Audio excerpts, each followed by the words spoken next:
Yeah, I think those programs are necessary for sure, especially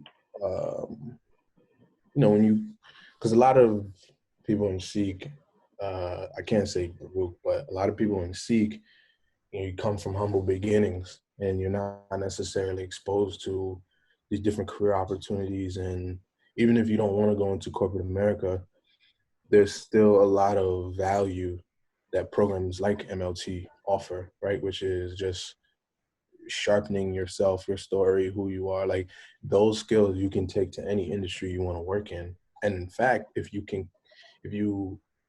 come at it from the corporate lens, I feel like that's even more helpful because there's politics in wherever you go. If you want to do a podcast, if you want to be a photographer, if you want to, you need those communication skills. You need to know how to navigate difficult conversations, and which is a lot of what corporate teaches you.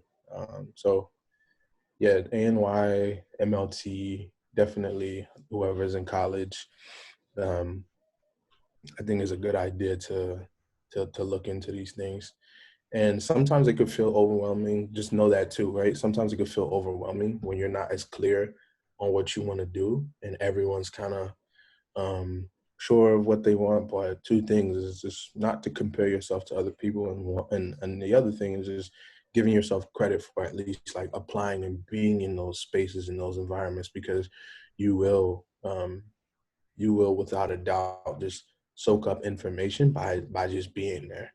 A lot of times we go into spaces, and this is what I've experienced, and you have this like really high expectation of what you need to get out of, or what you need to be doing in those spaces, right? Well, I need to do this, I need to do that, I need to do, but it's like, how about we just, erase all those expectations and say, I just need to be there. I just need to wake up and like actually go to class. I need to wake up and actually just be in that environment.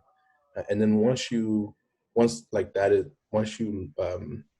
that as the expectation, and everything else is a plus, there's less pressure about what it is that your objectives are. Now it's good to have a plan and have goals, but sometimes when you do too much of that, especially if that thing itself, like MLT or SEO, ANY, especially if those environments themselves are a little overwhelming to you, then you're just pretty much setting yourself up for failure.